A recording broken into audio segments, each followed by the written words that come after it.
बेराहिमपुर, post Tariqul, जिला जगतसिंहपुर। और हम लोग का यहाँ ब्रह्म साहब बाबा का उर्स हो रहा है और हर साल होता है। उसके लिए हम लोग आज सब मिल के हम लोग उसको पालन करते हैं, चादर उदर चढ़ाते हैं और हमारा जितने भी भाई लोग हैं जलसा बनाते हैं। और हमारा जो मौलाना आते हैं सब, हम लोग रात में हम लोग का तकरीर होता है, मतलब अल्लाह रसूल का जिक्र होता है।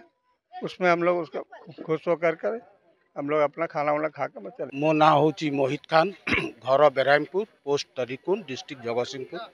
दीर्घ 25 वर्ष है ये बेराम साहब बाबा उरुस आमर बहुत ही आम खुशी हो जे मसे 2 मास आगरू आमर जिते भाई माने बड़ भाई बाप जी आम भाई सब बाहर बाहर रोचंती आम जनाऊँ से भी भारी खुशी आमको किसी पैसा और किसी ये दे आमको सपोर्ट करती।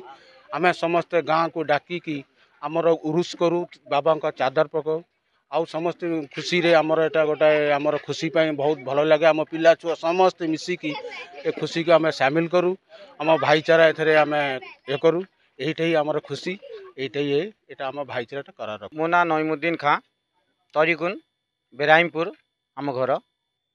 आमर ये बेराहिमपुर बस्ती रे आमर बेराम साहब बाबांकर उरुस होची।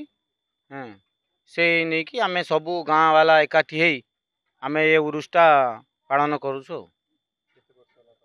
आमर एटा हेलानी मिनिमम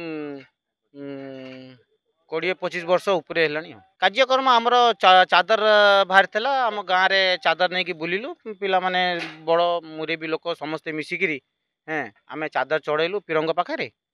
तापर राति आमर खाया पीवा भोजी अच्छी, खाई पी जलसा हम, जलसा होगा खाई पी आम जीवु। आमर तथापि 400-500 खंडे लोक आम एकत्रित होइथिलु। आमर ये गाँ पाख सब लोक अच्छा पाख गाँ लोक।